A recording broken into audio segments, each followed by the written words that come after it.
Okay, thank you, Cicely. And thank you, James, for that wonderful introduction as always. Today's topic is living with and managing anxiety for our well-being. Anxiety is a normal and often healthy emotion. However, when a person regularly feels disproportionate levels of anxiety, it might become a medical disorder. These disorders alter how a person processes emotions and behaves, also causing physical symptoms. Mild anxiety might, mild anxiety might be vague and unsettling, while severe anxiety may seriously affect day-to-day living. In 2013, there were 8.2 million cases of anxiety in the UK. In England, women are almost twice as likely to be diagnosed with anxiety disorders as men. Words associated with anxiety include phobia, chest pain, scared, tension, tense, panic attacks, headache, trembling, stress, fear, sweating, feelings, worry, restlessness, symptoms, emotional, desperate, tension, angst, and jumpy. People with no experience of anxiety can say things like, life's too short to be sad. Just have confidence. Take the plunge. It's all in your head. Get some guts. Why can't you just cheer up? But we must remember finding the courage isn't that easy to do. When you feel anxious, go outside, ask for help, create something, drink water, write about how you feel, take a deep breath, listen to soothing songs, stay present, find a positive distraction. So today is going to be a very interesting topic and discussion today, and I'm really looking forward to hearing what people have to say about this topic. And I hope I'll bring it back to Cicely. So thank you, everyone. Thank you. Fantastic. Thank you, Tombe, for taking us through that. And the one important thing we have to remember is that we all live with anxiety. Right. Well, let me not disclose what the poll has, but it is more common than we think. But we also know it can be very debilitating. So let's hear from Sahif in terms of what that means to us or for us. Thanks, Cecily. Hi, everyone. Nice to see everyone today. I'm just going to share a poll now, and it has a few questions on it. Can everyone see the poll? Yes. Yeah. Brilliant. Cool. So I'll go run through the questions and then I'll give you guys a few minutes to answer them. So the first question is, how common do you think anxiety is in communities or households?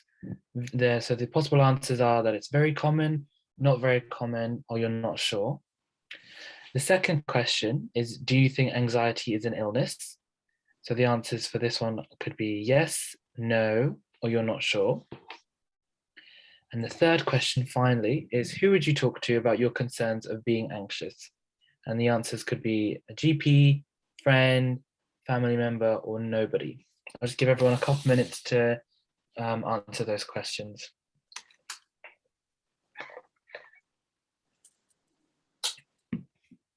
Okay, brilliant. I'm going to end the poll now and I'll share the answers with everybody.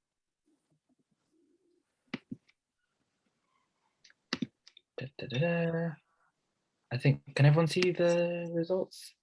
Is it? Yeah, okay, brilliant. So the first question, how common do you think anxiety is in communities and in households? So all of you have said it's very common. That's very interesting. No one said it's not very common. No one's unsure about it. Would someone like to comment on that at all? Why they put it's very common? Hello, Saif. Hello. Oh, hi, Eva. I'm just a general thinking, when I was thinking about general anxiety, why I think it's very common is it's normal for people to feel anxious. I thought, yeah, very common. I mean, if you have an exam, you feel anxious. If you have an interview, you'll feel anxious. So it's one of the feelings I think everybody goes through in life.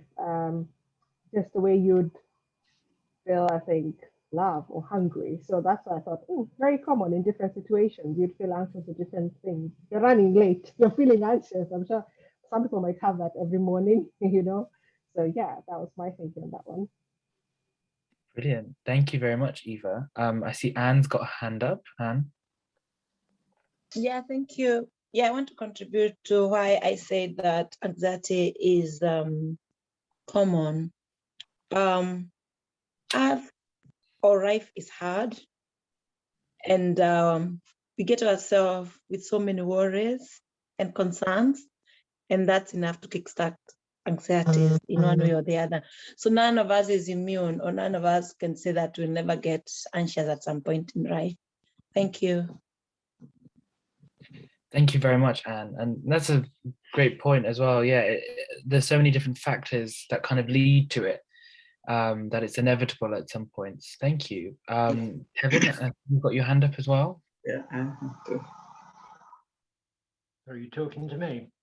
Yeah, sorry, go for it. There's a big difference between anxiety and an anxiety disorder. We all need anxiety in our lives to make decisions, to be careful, to be safe. So without that function, we wouldn't operate properly at all. Yeah. So you really do need anxiety to make you make right decisions. Yeah. That's why it's so common. Because we feel. Yeah. I'll stop Yeah, that's there. interesting. I would never think of that. Sorry.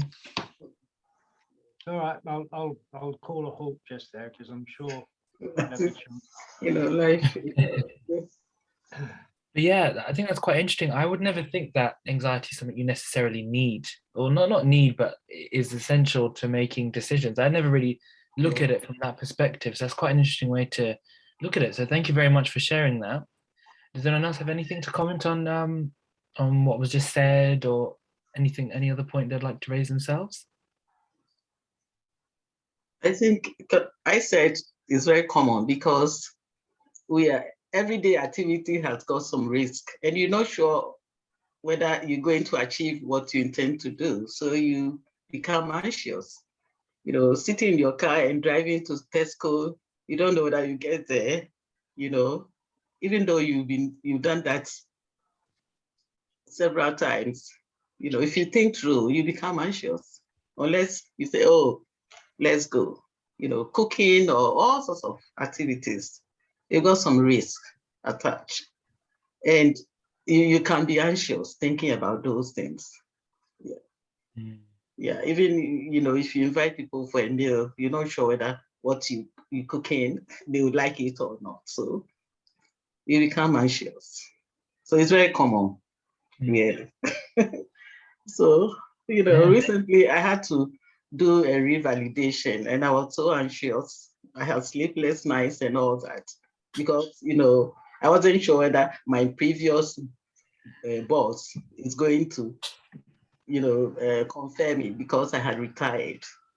But, it was done and I feel relieved and all that, so it kept me awake all week because I wasn't sure whether, she's still going to say, oh, you have retired, you are no longer under my whatever.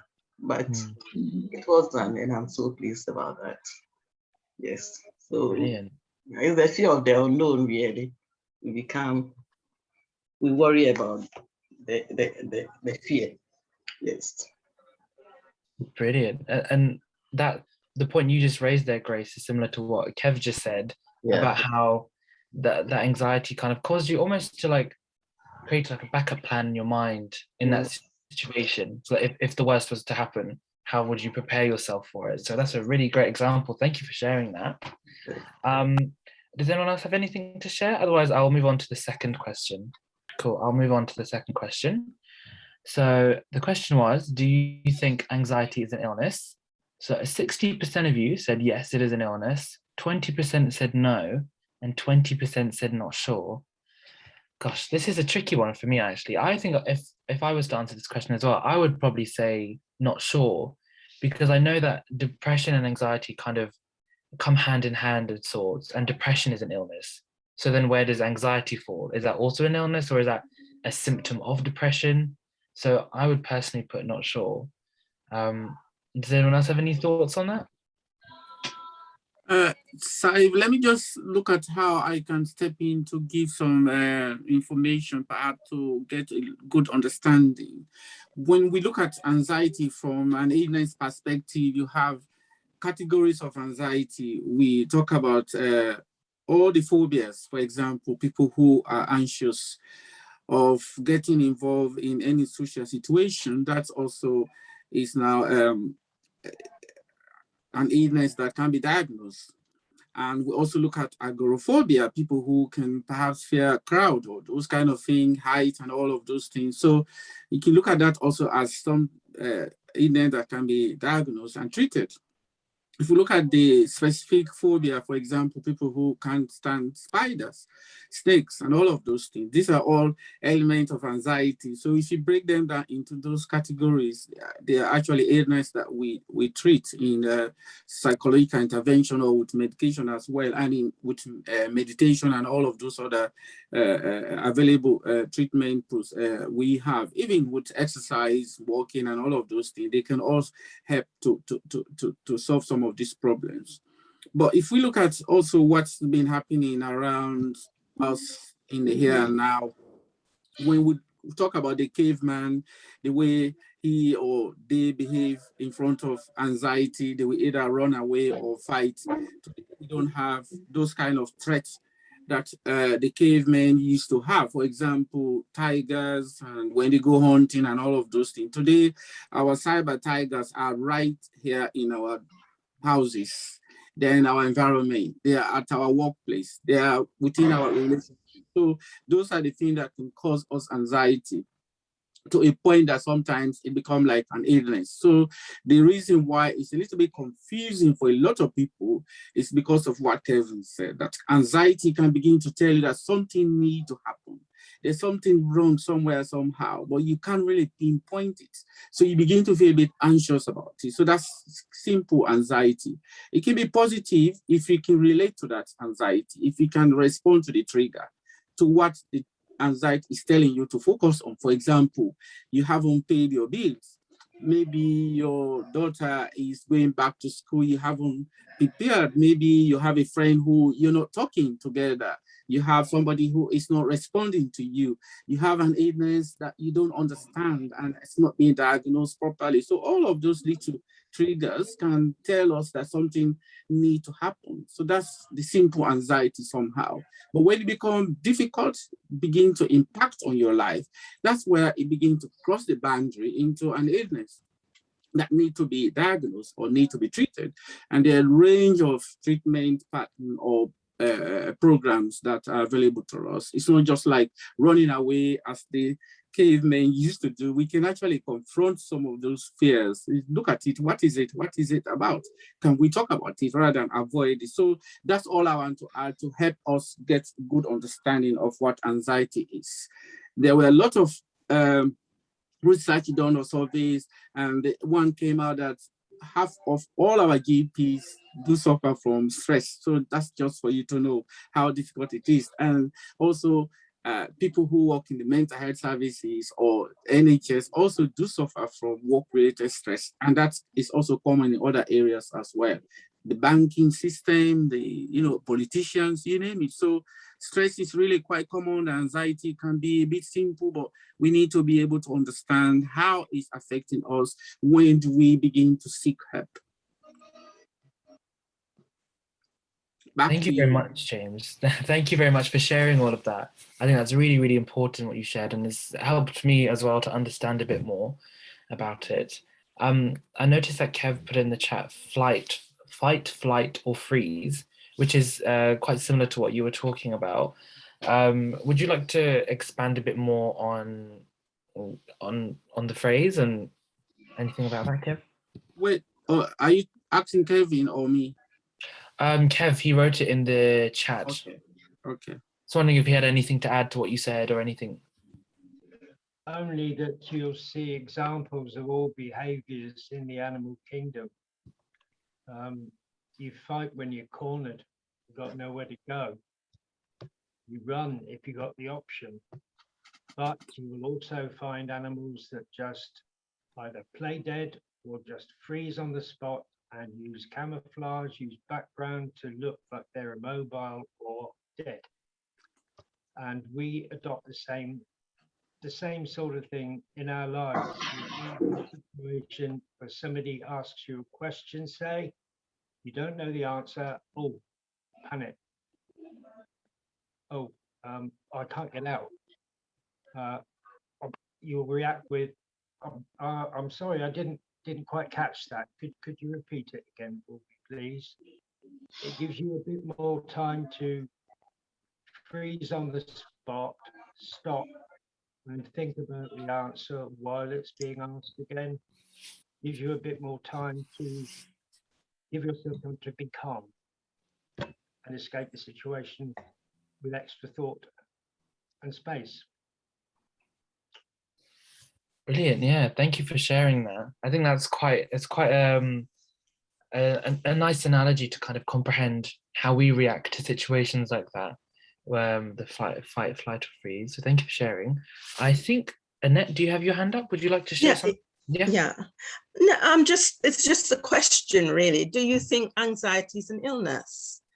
And as again, speakers have said, it depends on the degree of it. I said, I'm not sure whether it could be an illness. It may not be an illness. It depends on the circumstances.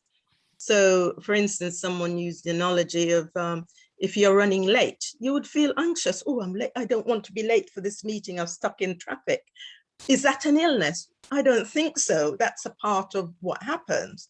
So I'm not sure. I know all these other things. I know depression is diagnosed as an illness. People can become very depressed and it impacts on your life. So yeah, I'm not quite sure about the question. That's what I'm saying. Do you think anxiety is an illness? It didn't compute in my, how can I define it as an illness? As James break it down, there's different stages, there's different bits, and also the other gentleman who just spoken. Yeah, so, it covers it's not a question that you could say yes about, I don't think. Totally yes. It covers a multitude, doesn't it? Well, yes, Annette, you're right, Annette. Okay. If I may come in, you're really right. Sometimes the confusion is about the impact. And when we look at any illness, it's about the impact on your life as a person. If, for example, the example you're giving, you are stuck in traffic and you want to go for a meeting and the meeting perhaps has gone without you, and that also is going to cause you some stress because, in the team meeting, people have discussed something you probably would have liked to contribute to, you have missed that meeting. And if we look at how that is going to be a consistent pattern in your life, that all the time you are late for this meeting, and each time you're late for this meeting, you go back and begin to appraise. Oh, I'm so fed up. I go late for every meeting and I wasn't there to. And if that is a continuous thing, that is beginning to tell you that there's something wrong. So you need to either apply a problem-solving mechanism to deal with it. But imagine if you're going through that for 2 weeks, 3 weeks, a month, that becomes stress-related issues. You begin to stay away from meetings because you can't be there all the time. You begin to either go early, and going early is also going to cause you some stress. Yes. But when you're stuck in traffic, the whole mechanism is stressful. So when we look at illness, it's a disorder, it's a pattern, it's the continuity, it's the established pattern that is happening in your life. And how is that impacting on your life? Are you able to have breakfast in the morning, or are you going to deprioritize breakfast because you don't want to be late to go to work? So these are the things that we're talking about here. It's really about all of those factors. Just like when you have cancer, you have an injury, you have problem with pain. So they are really part of what we look at. And do you get stress out of pain? you get anxious. My pain is going Yes. to come up again. So that anxiety is what we're talking about. It can be quite simple, but it can develop into a massive problem for you. And that's where it begins to cross the boundary into a disorder or an illness, if you like, So It could become an an illness, as you said, but just looking at anxiety on its own, is what you're what you're experiencing. And as you say, if it become a pattern, if it become something that's happening, you can't sleep at night, and then one thing and after another, it could become an illness. But just because I'm running for the bus and I miss it, I'm stressed. I'm not, I've just missed the bus. I wait for another, I stress at the time, but I'm not ill. If you see what I'm trying to say, anxiety could become an illness. That's how I would describe it. No, you're right, and your scary. analysis is completely right, but it depends on the individual as well. Yes. People will worry about that, and worry also can become an anxiety-related issue as well. So worry about the lateness to catch the bus, so it depends. But you're right. I mean, anxiety is part of human being anyway, and it's been there forever, and I don't think it's going to stop until it begins to affect you. You will actually know the gravity of it when it begins to affect you and your life and people around you. I absolutely agree with that. Yeah. I'm liking the conversation and the fact that, Kevin mentioned a disorder somewhere at some point. And this is what we are wanting to understand. When does it really become a real problem? Hence why we are talking about anxiety and managing it. Before it becomes a disorder. And if it becomes a disorder, how can we live well with it? So very, very important conversation. So I'm conscious that Rara will be leaving us before we get very useful information. So I'll ask Sahib to do the last question so that we can understand where we seek, our help seeking behavior. Sure. Thank you, Cecily. And yes, Annette and James, the discussion was amazing to listen to. So thank you for that. So the final question is, who would you talk to about your concerns of being anxious? So 20% of you said you talk to a GP. 20% also said you talk to a friend. 50% of you said you talk to a family member, and 10% of you said you talk to nobody. I think this is quite a subjective question, quite similar to the last one, where it depends on who you're close with in your family, if you're close with your family, if you're closer with your friends, or if you prefer to go to a professional. Me personally, I'd probably talk to a friend about it, because I feel like friends would be the first people to know what's going on. But of course, that could be different for other people. Would anyone else like to talk about their answer and why they picked what they picked?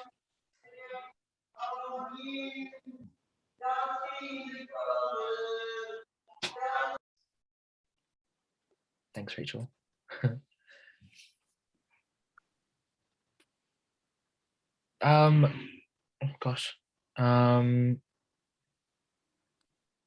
Kevin, do you have a hand up? Yeah, go for it.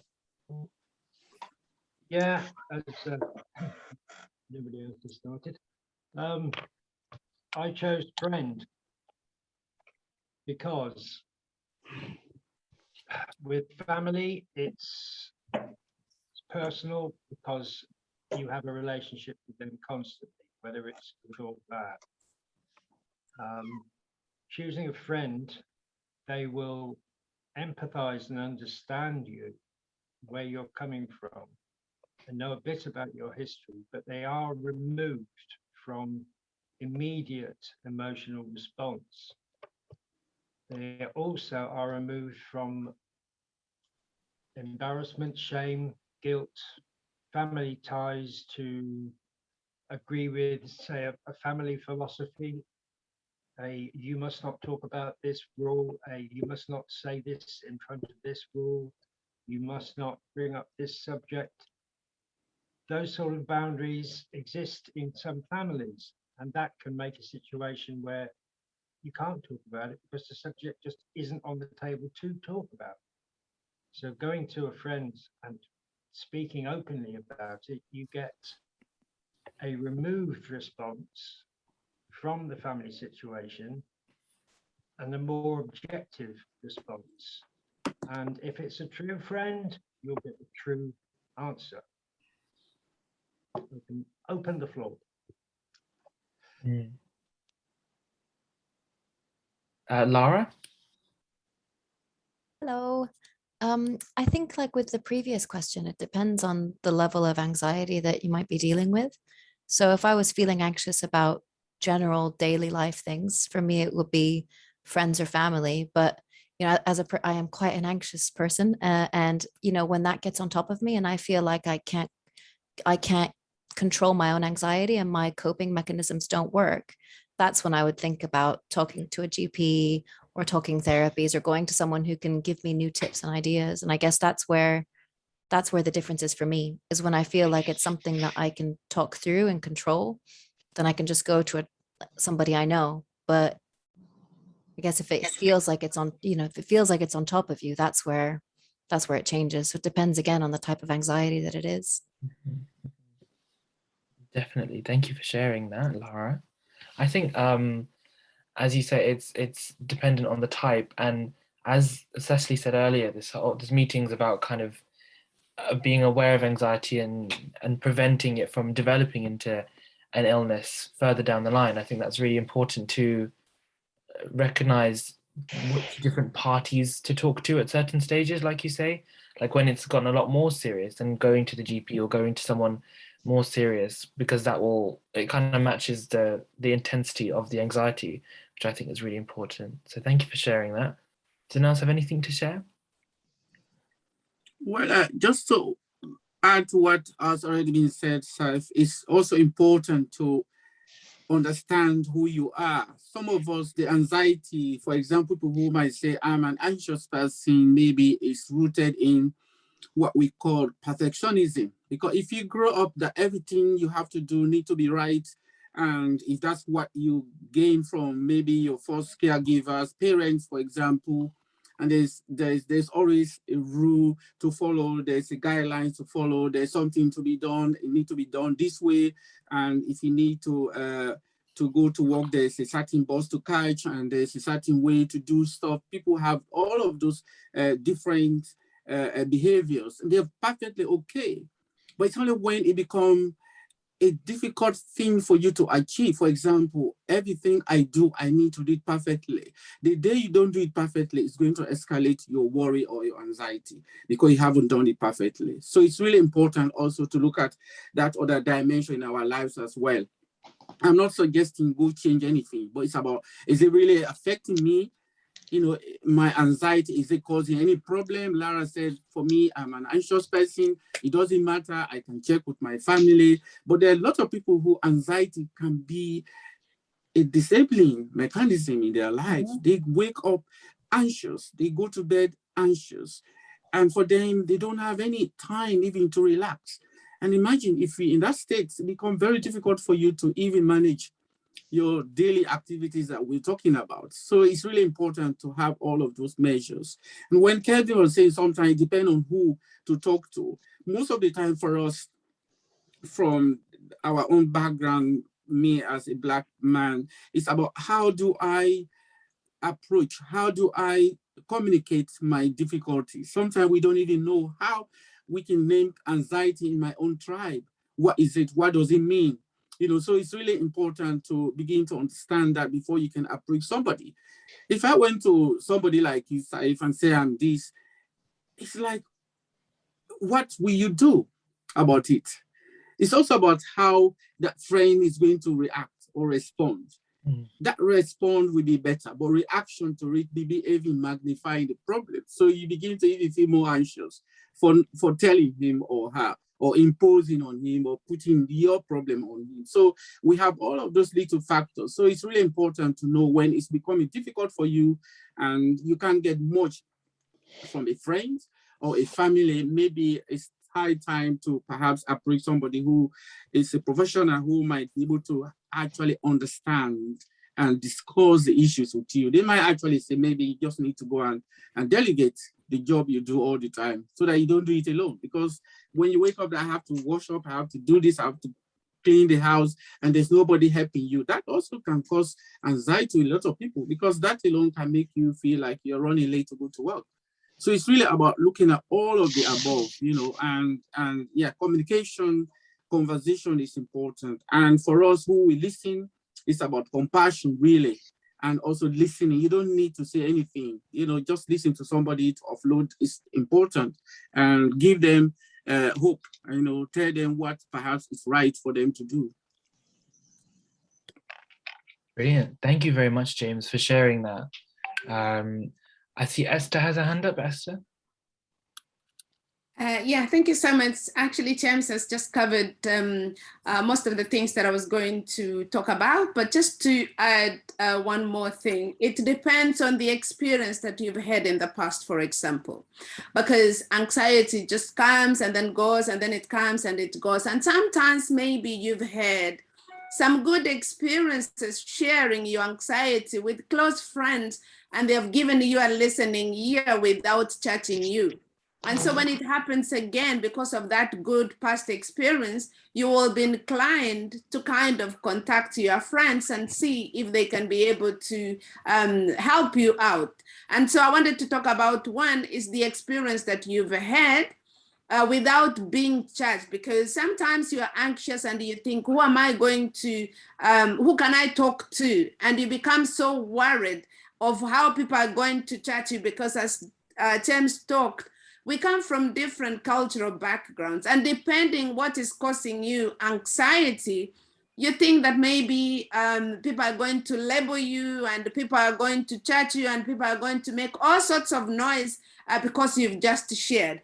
And so I wanted to say that again, with our anxieties, they can actually find solutions in different people, maybe the chippy, maybe family, maybe close friends and all that. But I wanted to say that, this forum is quite important, where we can come and talk freely and share messages and say, the most important thing when you are anxious, don't just keep it to yourself. Talk to somebody, may it be family, may it be friend. And it's good to talk early before it gets too late. And so this is a forum where we share normally knowledge, experiences, and just to encourage people, talk out to a friend, to a TP, to whoever you're comfortable with. Maybe a family friend will be able to talk to your TP, for example, if you're not able to talk to your TP. So the whole essence is talk to somebody that you're just comfortable with. Thank you. Thank you very much, Esther. That is an excellent point. Just to talk to anyone who you're comfortable with. And the idea of getting a friend or a family member to talk to a GP as well is a really, really excellent point. I wouldn't have thought about that. So thank you very much for sharing. Now I hope I'm not putting this person on the spot, but Lara, I know that you've joined us today from Compass, I believe. Yep. And I was wondering if you could talk to us a little bit about what you guys offer at your college, if that's all right. Yes, please. Thank you very much. So we're called Compass, and some of you might know us because I think I've come and spoken to you before. So we are a recovery college. And what that means is it's around mental health and well-being, with the idea that everywhere is somewhere on their journey to recovery. You might be feeling well, or you might be struggling, but it's a journey and it's a road for everyone. And our college is free and it's open to everyone. And we're offering lots and lots of workshops, both online and in person. And we're doing more and more in community venues to encourage people to get back out where they might be feeling anxiety around that, particularly after the last 18 months. So we're supporting people, for example, to try new workshops in the Central Library, which on Wednesdays is closed to the public. So we're getting to go in there and run workshops about stress, or this excellent creative writing workshop that we have that is about using writing to find your creativity and to focus on something positive rather than worry. So we do really, really different things. But the main thing that I wanted to just tell you about today is our workshops about anxiety. And they are online, because we found actually that if someone is feeling anxious, getting out of the house and getting to a session can often feel like too much of a challenge and too much of a barrier. So it's 1 hour every week for 4 weeks. And we everything that we do is co-produced. So we work with people with lived experience of mental health challenges, but also with mental health professionals. So we try to bring, you know, different knowledge and different life stories together to create our workshops. And our next anxiety one is actually starting in October, on the 6th of October. So it's every Wednesday at lunchtime from 1 till 2. And it's called Introduction to Anxiety. And it's about, you know, it's everything that we've talked about today and just in more detail. So it's about the fact that everyone feels anxious at some point in their life. And it helps us understand what anxiety is, why we experience it, how we experience it, and how we can deal with it on our recovery journey. So it's a safe online space to reflect on ourselves, to discuss concerns, and to think about positive coping strategies that we can put in place. So our workshops really are about giving people the tools to help themselves. And so if anybody, you know, wants to come along and hear more, talk to other people, but that's a choice. You can sit there quietly if you want, and then take tools away to practice in your own time. It's a fantastic course. I really, really highly recommend it. I can send the flyer to Cecily to circulate if anybody's interested. But yeah, we're always here if anybody wants to try some group work as a place to talk and think and learn together. Thank you very much, Laura. That sounds wonderful. Thank you so much for sharing what you do. So you're saying that this is an online course, is that right? So what, how would we access that? Would we go onto the website, the Compass website? Yes, good question. So I'll send the flyer to Cecily to circulate. We have online registration forms on our website, or you can give us a call. And basically, you just register for the workshops for free, and then on the day of the workshop, we send the Zoom link. And we do that just so it's, you know, we don't get people that we don't know coming to the workshop. It is a closed workshop for those who register only. Mm-hmm, mm-hmm. Brilliant. Yeah, I suppose that's important because it's kind of keeping the privacy within the group. So that's brilliant. Yeah. Yeah, thank you very much for having me today. And I am sorry I can't stay for the full session, but I did want to say we have a new recovery worker starting soon whose role will be around engaging communities and working with new groups. So I'm really hopeful that he can come more regularly because it's something that we've been keen to do for a long time. So thank you. Lara, before you go, could we have your number, please? Before yes. Yeah. So the Compass number is 0118 937 3945, and I can pop it in the chat as well. That would be helpful, wouldn't it? I've just popped it in. Oh, thank you. And I'll pop the email in as well if I can get that there. Yeah. Wonderful. Thank you. Thank you. Yes, thank you so much, Laura. And we look forward to seeing your representative hopefully come as well soon. Brilliant. So I wanted to move on now to someone else who's joined us from the Reading Borough Council, Nina. Sorry to put you on the spot as well. I'm going to be really, really sneaky. But I was wondering if you could share some community updates with everyone or just talk about what projects are going on, anything like that. Yes, thank you, Saif. I'm Nina from the Public Health and Wellbeing team at Reading Borough Council and actually work in the same team as Lara. I think we've got a couple of updates, which would be the Older People's Day, which is going to be on the 1st of October at Broad Street Mall. If you are on our Advocate forums, you might have seen some of the information, but there will be a press release and there will be a couple of comms coming out probably in the next couple of days. It's for older people, but it's really for anyone because there will be about 35 organizations present on the day following COVID rules. So everybody will wear masks, we'll have sanitizers, etc. We'll also have the tables will be distanced. So we all want this to be done in a safe way. It's also to give people an opportunity to come and talk to voluntary sector partners, services face to face. It's been a difficult time for everyone. Many people haven't been able to go out of the house or see anyone. So meeting the services providers will give people a boost on finding out about the support that there is around in Reading, which is really, really very rich, vibrant support. The other update is around the health and well-being strategy, which we are still working on to deliver the action plans. And I know this particular group have been really engaged in developing the priorities and commenting and giving the feedback. So thank you for that. So we're still working on developing the action plans, and we'll keep you updated.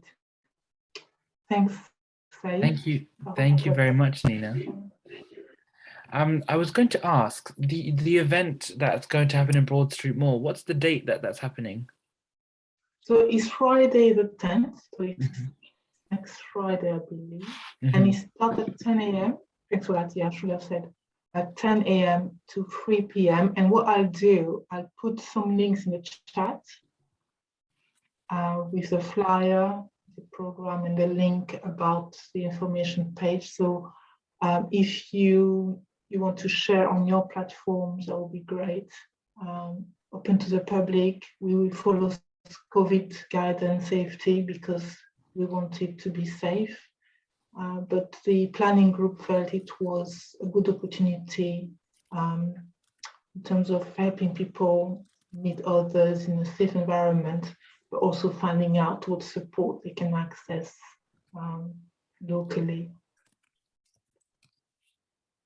Brilliant. Thank you very much, Nina. That actually sounds quite interesting. I'd definitely be interested in going to that as well. So finally, I want to pass over to Cecily, and I believe she will be sharing a video with everyone. Not sure what it's about, so we'll find out in a second. So Cecily?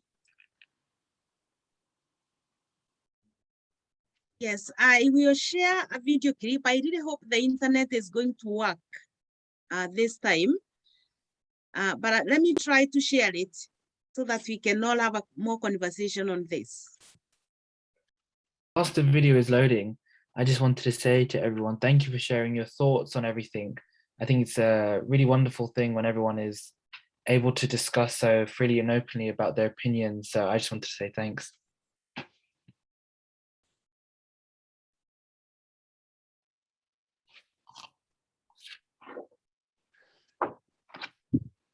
Right, you can all see that?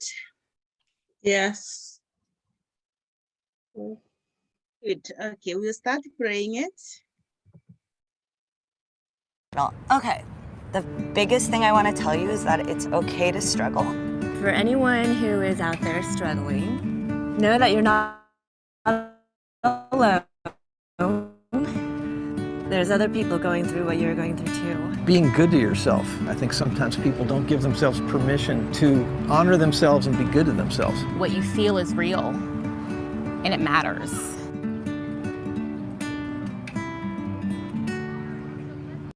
Right now, you might be feeling like there is no way out, and you might be feeling like your only way out is to end it all. But by doing that, you're robbing yourself from the opportunity to find happiness and to realize how beautiful this life really is. Give yourself a break.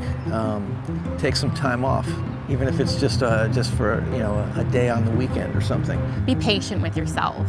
We all go through hard times, and don't let anyone tell you or discourage you from what you're going through. You know, when I went through what I was going through, I had such a difficult time with my parents because they didn't know how to communicate with me about it, and I didn't know how to communicate with them about it. The world is so big now.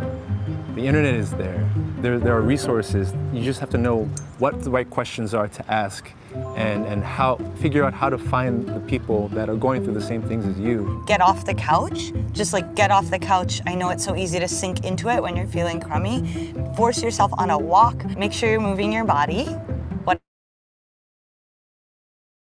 Whatever that looks like, dance, yoga, hiking, football, anything, just move your body. Whatever it takes, go get help. We live in a place where you can get help. If it takes 5 weeks, 3 weeks, a month, just wait patiently. Don't give up. Don't give up on your life because you will eventually be the person you were before. Trust me on that. I just want you to remember that you can create something from the pain that you're feeling. You can help people. In the midst of all of it, just love yourself. Be patient with yourself. These are things that make you wonderful and unique. and develop the personality and develop you into the person you are meant to become, and know that you are loved and you're special and you're wonderful. Every day I'll write down the things that I'm grateful for, and when I'm in those dark places, even if I don't believe it, I will just look at that list and say it out loud and remind myself it's going to be okay and you have so much to live for. Be good to yourself. Forgive yourself. Be kind to yourself. You deserve it. It starts with you, and I promise it'll get better. Find people who care, and if there is no one who does care, stick up for yourself and advocate for yourself, because you're worth it. Things will start to happen, motion will start to happen, and it's never, ever, ever going to be cut and dry, easy, black and white. I'm anxious, I feel better. Like it's never going to be that, but at the end of the day, it feels so much better to move forward than to stay stuck.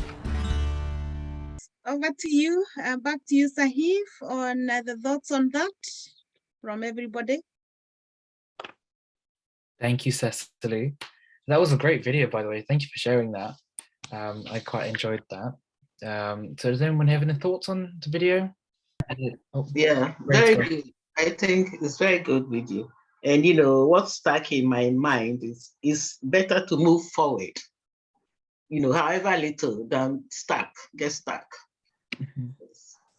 Yeah, that's stuck in my mind. Yeah, very good video. Yes. So you have to take the plunge, go forward, however little.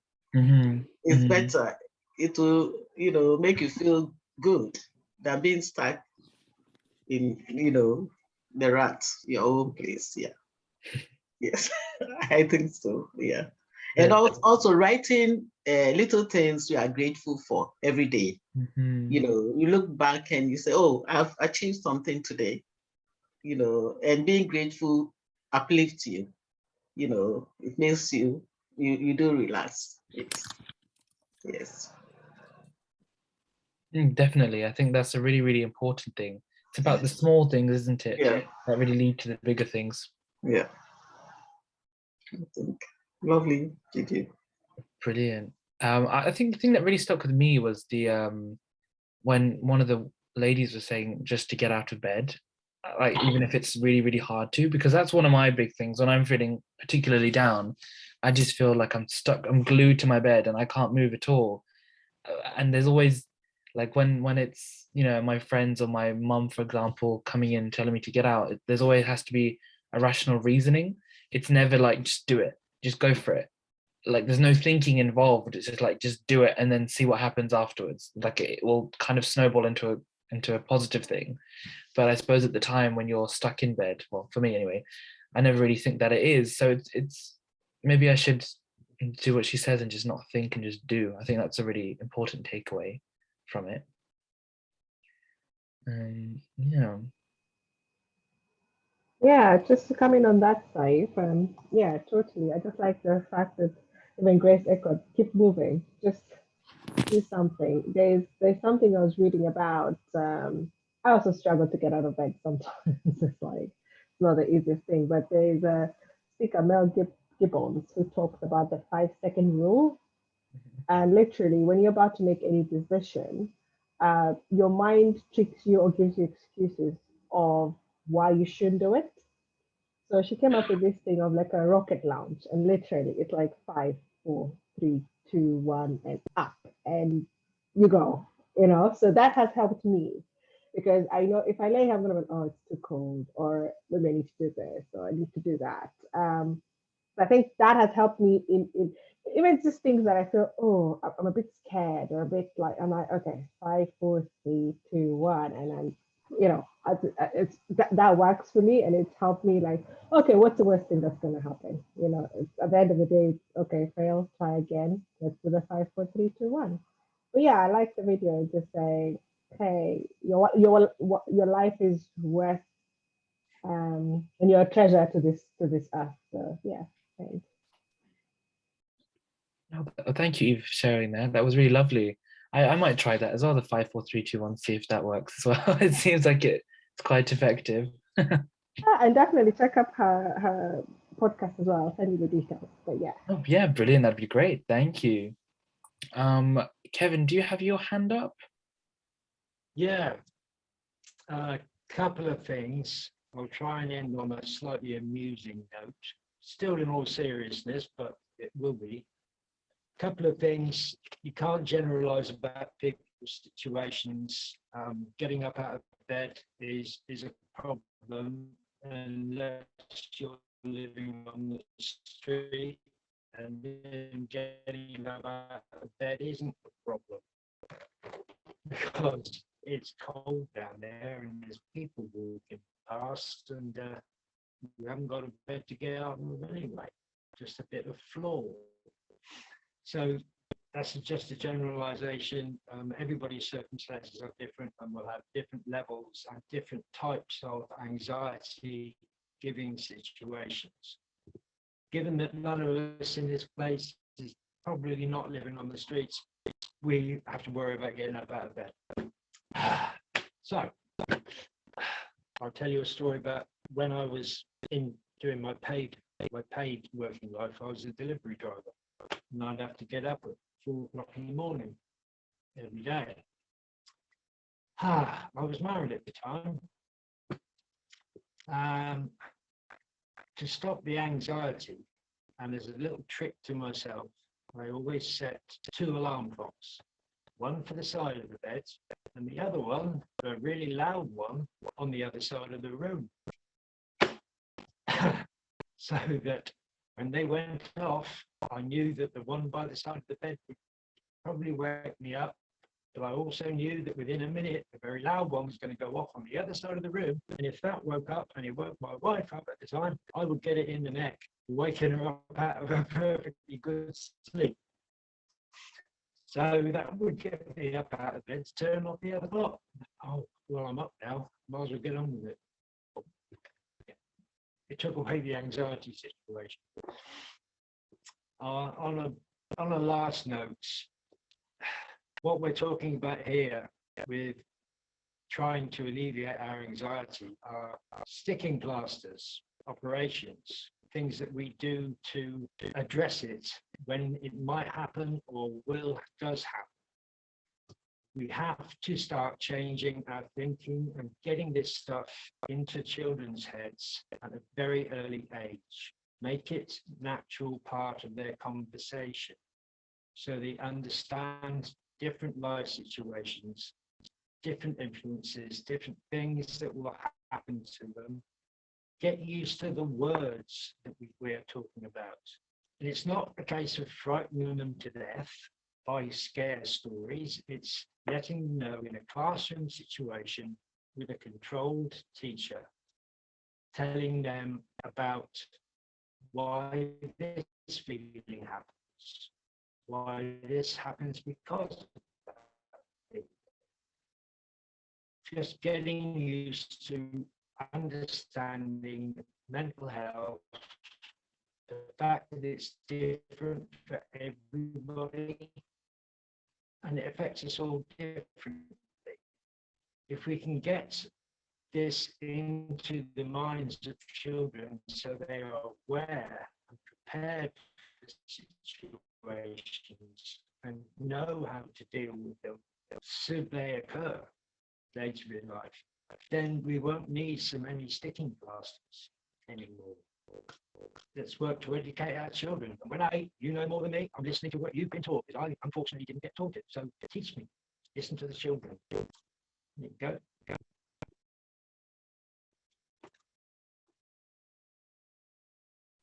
Thank you very much for sharing that, those stories, Kevin. I especially like the first story with the loud alarm clock on the other side of the room. I think that's quite a good idea. Would anyone else like to follow up on that or have anything else to comment on?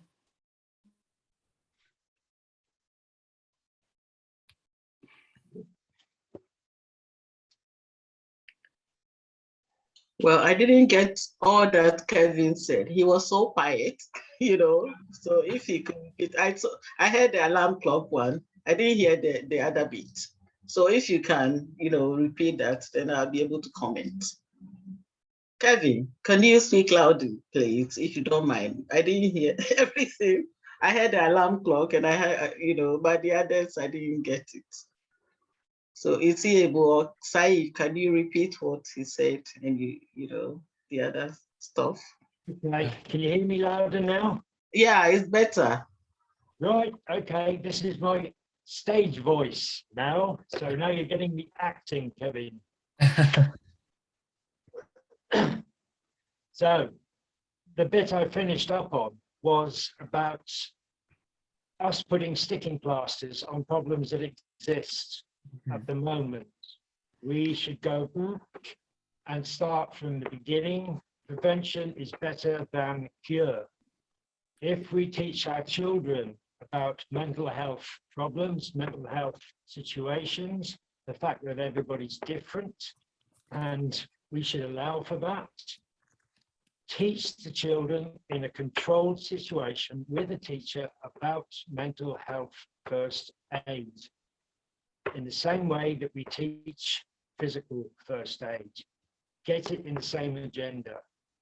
Give them a working knowledge so that it becomes part of their everyday speech, everyday life, a seamless conversation. For instance, oh, did you see the football last night? Oh, yeah, I saw football. Oh, what about that show at the weekend? Oh, you going to Jim Martin? Granny's not well at the moment. I really think that anxiety is playing a big part in why she's feeling like that. Should we try and work out what it is that's making her anxious and see if we can do something to help? And yeah, I'm going to the party next week. And yeah, are you coming along? Make it a natural part of a conversation, not a great big horrible event that's nasty and you can't talk about. Make it common speech. Educate our children, and when they have the knowledge, acknowledge that they have been taught that knowledge, and we should open our minds to learn from what they relay to us. Get rid of the proud bit, get rid of the I'm the parent of, uncle, aunt bit. You know more than I do. I want to learn. Thank you. That was just about summed it up. Yeah, I love that, Kevin. I agree with you. Yes, make it everyday language. Yes, it shouldn't be, you shouldn't be ashamed of it. Yeah, it's being ashamed of the situation that, because it prevents you from sharing. Yeah, so I agree with you, Kevin. I would have missed all this if you didn't repeat it. So thank you. Good. You just love the sound of my voice, don't you? Yeah, I do. Thank you so much. Yeah, thank you, Kevin, for repeating that. Yeah.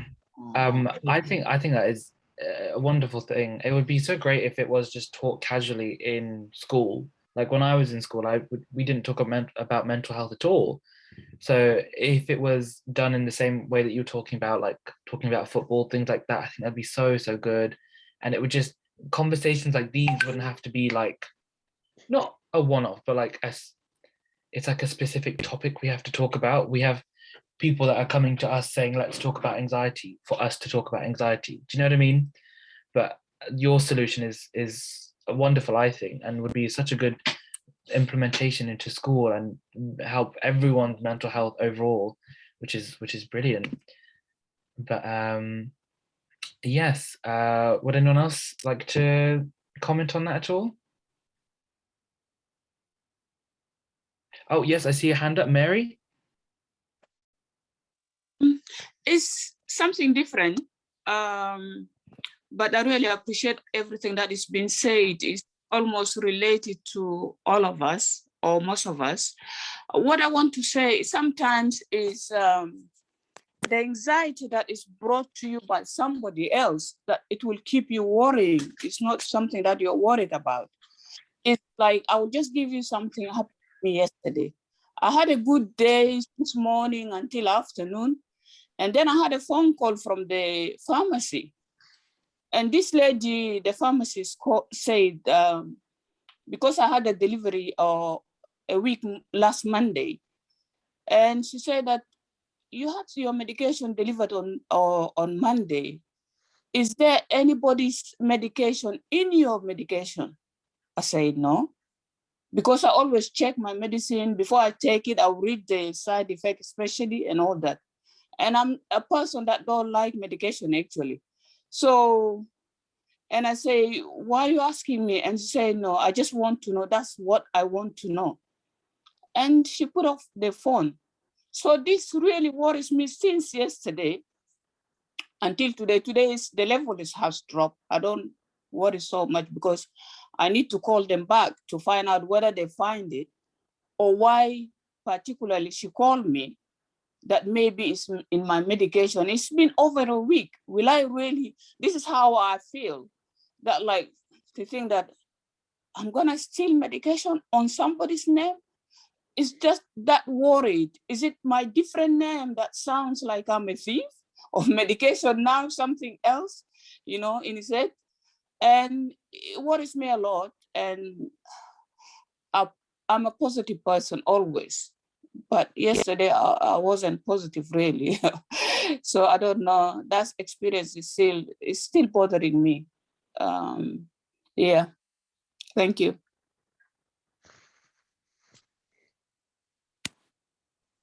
Thank you very much, Mary, for sharing that. I'm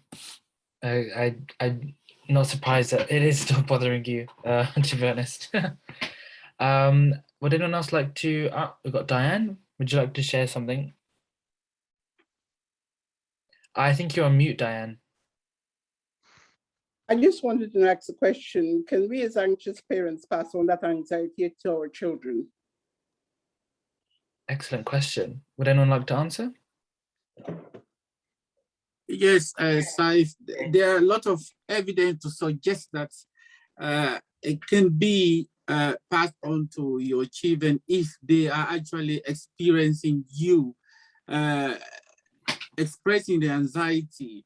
There was an evidence I read where the young kids began to worry about red letters. They were not paying mortgage, no loan.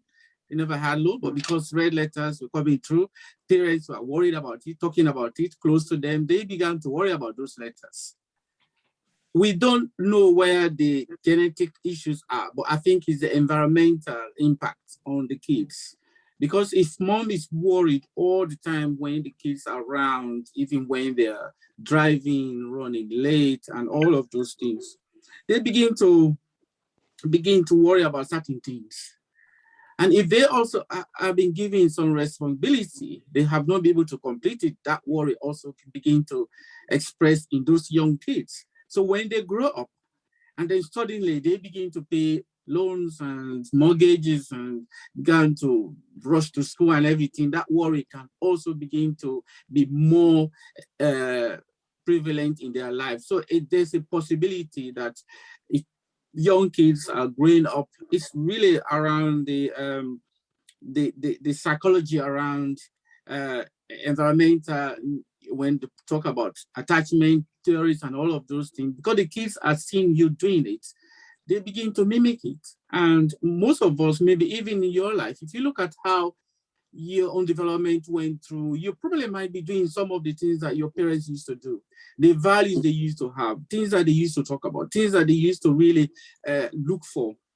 Even in a relationship, you probably might be able to pick on some of those skills and begin to express them in your own life. So there's a possibility, and there's evidence to suggest. So if we search, you can find all of this evidence, but there are evidence to suggest that these things can be passed on to young people, particularly when they are really absorbing it from you, taking it from you, because first caregivers, obviously, they spend a lot of time with you at home. So yeah, there's a possibility that anxiety can be given, and kids can become anxious for nothing just because the environment itself is full of anxiety. They can begin to pick it up. It's really for them normalizing it. They think that it's a normal thing to do, to be anxious because my mom or dad does it. Why should I not? So it can be possible. It's possible. Yeah, can I add to that? As a health visitor, you see babies right from birth, when the mother is anxious and worried about all that, they cry and cry and cry. So I keep advising my mothers that, you have to relax. There's nothing, the baby is not going to die. Feed baby, change baby, and baby will be happy. They become anxious about little things and they have crying babies. You cannot pacify the baby. They don't, and they complain. Baby is crying, the babies absorb what's happening in the environment and they react to it. So it happens right from birth. So mothers pass on their anxiety onto babies. Yes. So I just want to add that to what James said. Okay. Yeah. It is there. They pick up what's happening in the environment. They react to it or they respond to it, whatever way. Yes. Okay. Thank you very much, everyone, for sharing that. I just wanted to now finally hand it over to James, who will finish off for today. So, James?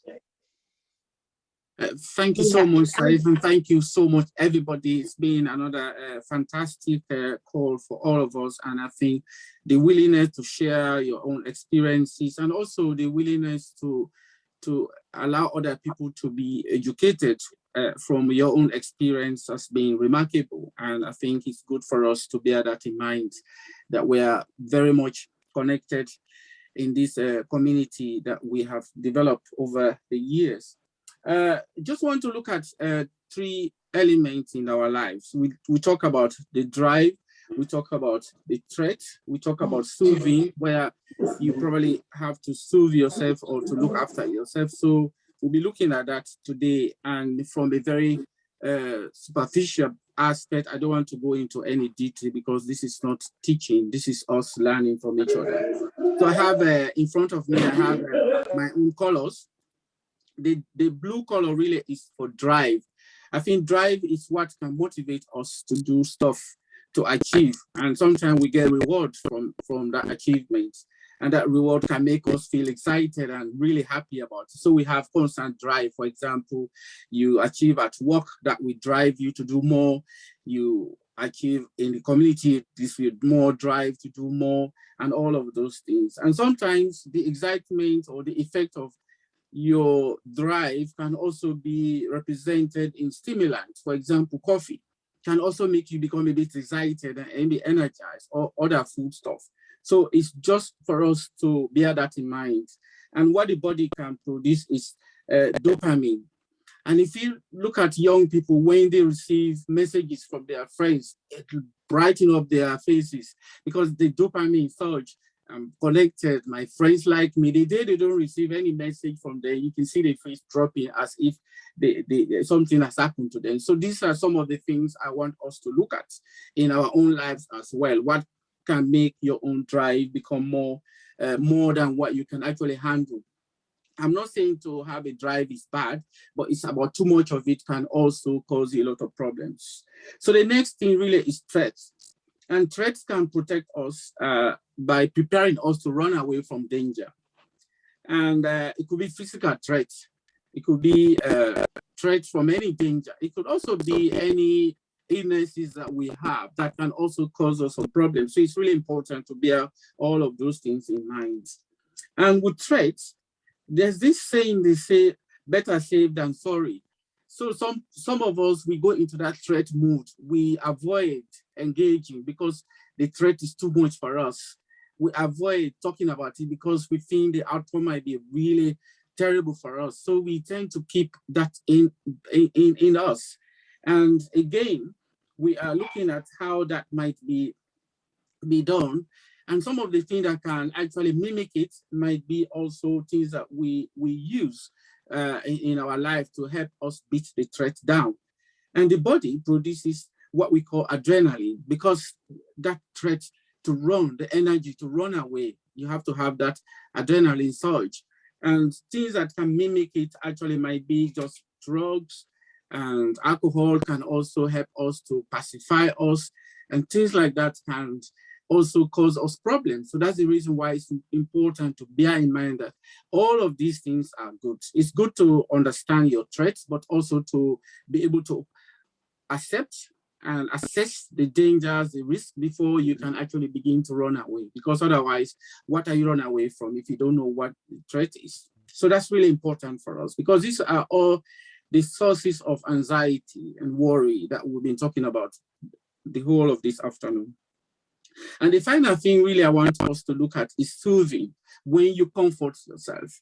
And soothing really helps us to manage our stress, to bond with others, to feel contained, to be self-caring, to look after yourself, to connect with others, to trust yourself and trust other people. And that's really important to us. So that can help us deal with the dangers that we've been talking about. And when we have that mechanism of soothing, the body produces what we call opiates and also oxytocin. Don't worry about those big terms. Basically, what the body is telling you is calm down, relax. So it's really important to note, how do you relax in life? What do you do to relax? So it's important for us to go away today with that. But finally, I want us to look at two items today. One is, how do you perceive problem? What do you think of a problem? So that's going to be your homework. I want you to go away thinking, when I have a problem, what comes to mind? You know, how do I think of a problem? Because some people might think problem as a threat. Some people might see problems as an option, opportunities. I really want you to sit in your own environment today and talk about those things, so that when we meet next week, I can also get answers from you. How do you perceive a problem? Is it coming to overcome you, or is it coming to teach you some lesson? So let's go away thinking of those things. And please look after yourself, and we connect again next week, same time. Take care. Have a lovely week. Bye-bye. Thank you, James. I'll do my homework. Thank you. Yeah. Thank you. Bye, everyone. Thank you. Bye. Bye, Eva. Bye, everybody. Everyone, nice Bye. to see everyone Bye. today. Bye-bye. Bye, bye, everybody. Bye, Diane. Another great meeting, everyone. Good Bye-bye. afternoon, everyone, again. Good afternoon. Let me remind ourselves that next Thursday, we are having a beautiful conversation with our council's office, Linda, to get to know about the things that we all deal with. So Linda is about having your voice heard or being counted on. So go away as you do your homework from James. Yeah. Think about what it is in our communities you want to see change for the better. Right. Yeah. We'll have the hand of the Reading Borough Council coming to us and having that beautiful conversation. Wonderful. So have a good week. Thank you. Thank you. Thank you. Yeah. Thank you for a good meeting. Thank you. Cicely, I thought you were going to talk about your books. Where are you, Cicely? Yeah, because Diane wants to hear about it. Talk to her about your books. Oh, yes, Diane. I will give Diana a call. I'm really struggling with my internet. All That's right. why. But yeah, Diane, I'll give you a call. Yeah. Thank you very much, Cecily and Sister Grace. Thank you. Very welcome. Very welcome. Nice. Have a good one. Yeah. Thank you. Thank you. Bye. Have a good. We meet next week. Bye. Bye. Bye, everybody. Bye. Bye-bye.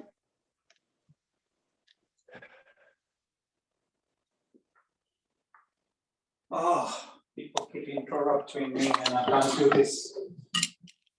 You're busy, man. You're worse than a doctor. Oh, that's that.